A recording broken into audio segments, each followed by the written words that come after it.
just needed some bread. That's a castle. That absolutely is a castle. I would say a man's castle.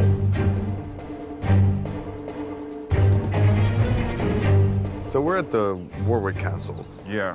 Which there was never really an actual battle or a siege of this castle, but it... Not during the wars. But they played an integral part politically. Yeah. As far as, you know, who owned this. It was owned by Richard Neville, who was the Earl of Warwick. And he also has been called the Kingmaker by the Victorians. But he was really one of the key figures who sort of started the whole thing.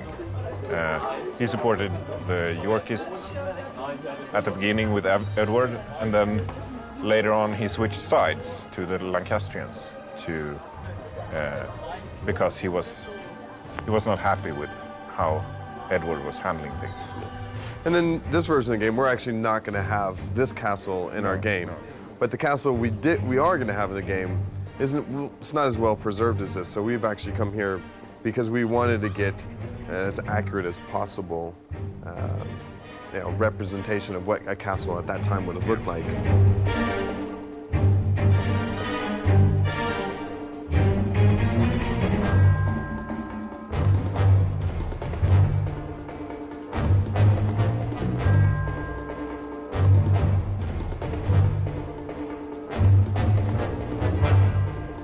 Now, we always think about everyone on the battlefields in the 15th century wearing complete armour of plate. If you look at the artistic representations, that's what you see.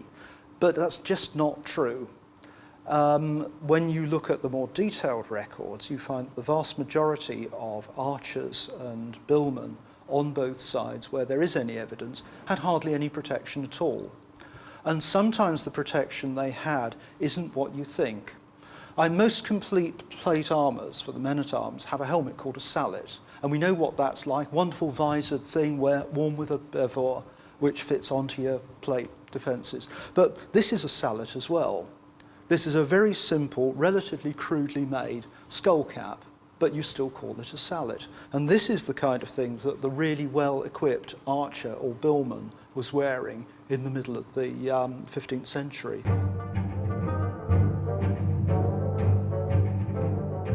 Originally, the armour was left black like this because it's more resilient to the weather conditions up here in North Europe. We have winter, we have rain, it's always damp.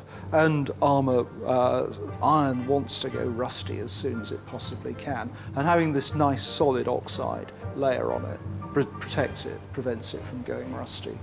But the idea that armour ought to be bright and shiny comes in with the Gothic revival in the late 18th and early 19th century.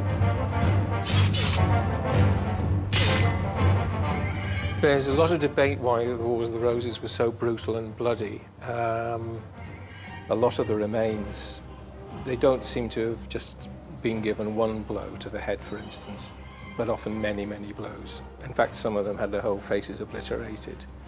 There are cases of what can only be just mutilation, ear cutting off, even trophy, it implies trophy getting. It's not very, very pleasant at all.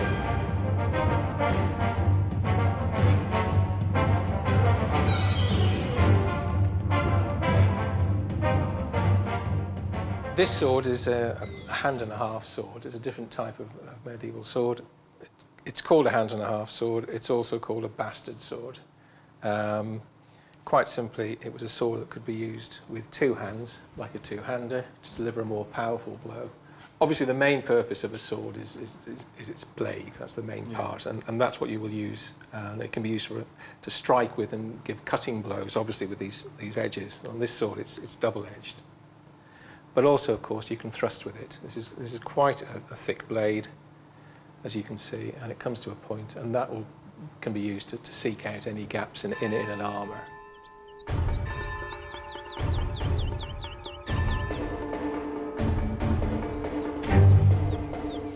Here we're bringing some short hafted staff weapons. One is the mace, which is this one, and the other is a horseman's hammer. But as you can see, it's got this hammer head, which is faceted, which means if it comes into contact with the smooth surface of a plate armour, it's going to grasp, it's not going to slide off. Then the other thing is, if you meet an unarmoured opponent, you can basically just whack them with that, and the result can be seen here on the type of wound that a spike like this can give. I was quite stunned.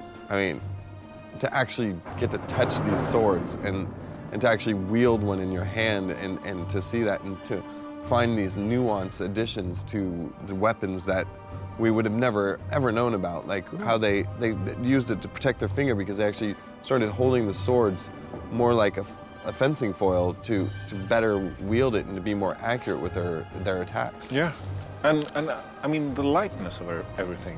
It was.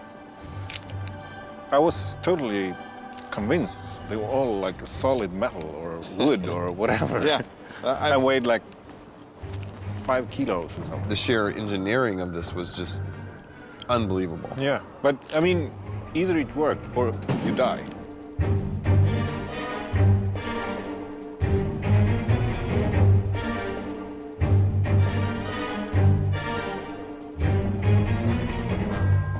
I need to fix my hair after the helmet.